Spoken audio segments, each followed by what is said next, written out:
নমস্কাৰ বন্ধু বান্ধৱীসকল, পুৰবিজ ব্লগলৈ আপোনালোকক পুনৰবাৰ স্বাগতম জনাইছো এটি নতুন ৰেচিপিৰ সৈতে।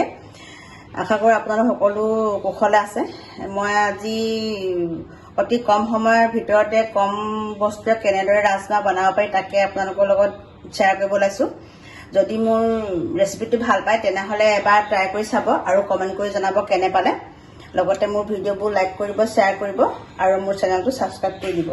এতিয়া আহকচোন মই কেনেদৰে বনাওঁ আপোনালোকক এবাৰ দেখুৱাম। এফালে মই এই ৰাজমাহখিনি 4 ঘণ্টামান পানীত তিয়াই ৰাখিলোঁ। তিয়াই এতিয়া ভালদৰে ধুই ল'লোঁ আৰু এফালে 2টা পিঁয়াজ কাটি লৈছোঁ মিডিয়াম সাইজৰ, আৰু এই 2টা বিলাহী, দুফাল বিলাহী লৈছোঁ আৰু এয়া কেঁচা জলকীয়া লৈছোঁ। এতিয়া মই এফালে এটা কুকাৰ ঠিক কৰি ৰাখিছোঁ। ইয়াত মই এইখিনি ৰাজমাহখিনি বাকি দিম। লগতে মই কুটি ৰখা পিঁয়াজখিনি ইয়াতে দি দিম আৰু এই বিলাহীটো দি দিছোঁ, দুফাল কৰি দিছোঁ আৰু 3টা কেঁচা জলকীয়া লৈছোঁ ইয়াতে দি দিছোঁ আৰু এচামুচ হালধি লৈছোঁ আৰু এচামুচ নিমখ লৈছোঁ, সোৱাদ অনুসৰি। দৰকাৰ হ'লে পিছত আৰু দিম। আৰু ইয়াতে এতিয়া মই অলপ কেঁচা মিঠাতেল দি দিছোঁ আৰু ইয়াত এতিয়া জোখমতে পানী দি দিম। পানী এতিয়া বেছি নিদিওঁ, পিছত আকৌ অলপমান দিম। এতিয়া ইমানটো পৰিমাণে পানী দিছোঁ। এতিয়া কুকাৰ ঢাকনাখন লগাই 4টা হুইচেল মাৰি ল'ম। এতিয়া ৰাজমাহখিনি মোৰ বইল কৰি হৈ গ'ল। এতিয়া এফালে মই ইয়াত এখন কেৰাহী পাতি ৰাখিছোঁ। ইয়াত লগতে এতিয়া এইখিনি মই তেল মাৰি ল'ম। ইয়াত এতিয়া অকণমান ৰিফাইন তেল দি দিছোঁ। কেৰাহীখন গৰম হৈ গ'ল। আপোনালোকে যিটো তেল ব্যৱহাৰ কৰে সেয়াই দিব। মই ৰিফাইন তেলত বনাইছোঁ। তেলখিনি গৰম হ'ল। প্ৰথমে মই ইয়াত এতিয়া এচামুচ গোটা জিৰা দিছোঁ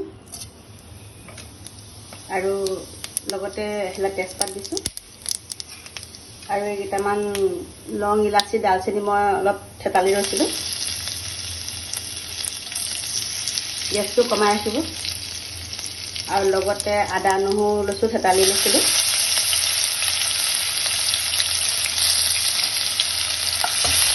ইয়াতে মই 2টা ইয়াত পিঁয়াজ মিহিকৈ কাটি ৰাখিছিলোঁ, ইয়াতে দি দিছোঁ।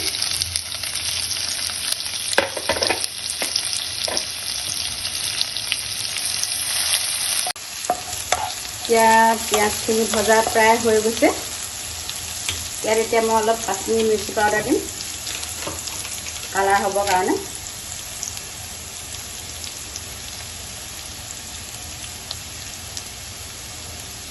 লগতে অকণমান ধনিয়া পাউডাৰ দিম।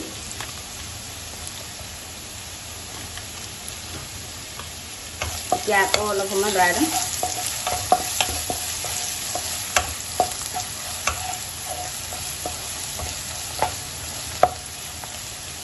অকণমান পানী বাকি দিছোঁ মছলাখিনি যদি নাযাবৰ কাৰণে।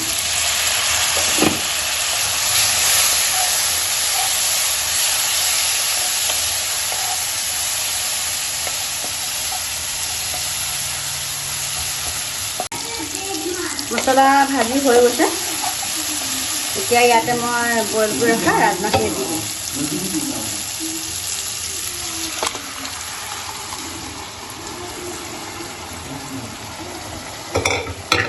গেছটো এতিয়া অলপ বহাই দিব।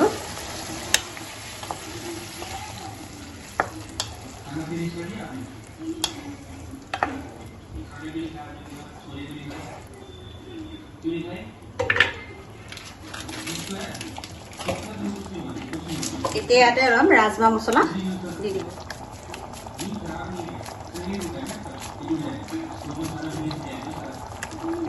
এনেদৰে অতি কম সময়ৰ ভিতৰতে বনাব পৰাকৈ আপোনালোকে এদিন বনাই খাই চাব। ৰাজমাহ খাবলৈ বহুত টেষ্টি হয়, সময়ো কম লাগে, বেছি বস্তু দৰকাৰ নহয়। এতিয়া অলপ উতল আহিবৰ কাৰণে ৰাখি দিব।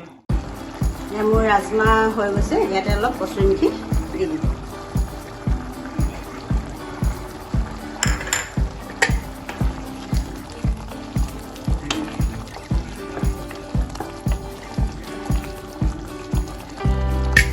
এতিয়া গেছটো অফ কৰি দিব। এয়া মোৰ ৰাজমাহ ৰেডি হৈ গ'ল। এতিয়া ইয়াতে অলপ উলিয়াই দিছোঁ।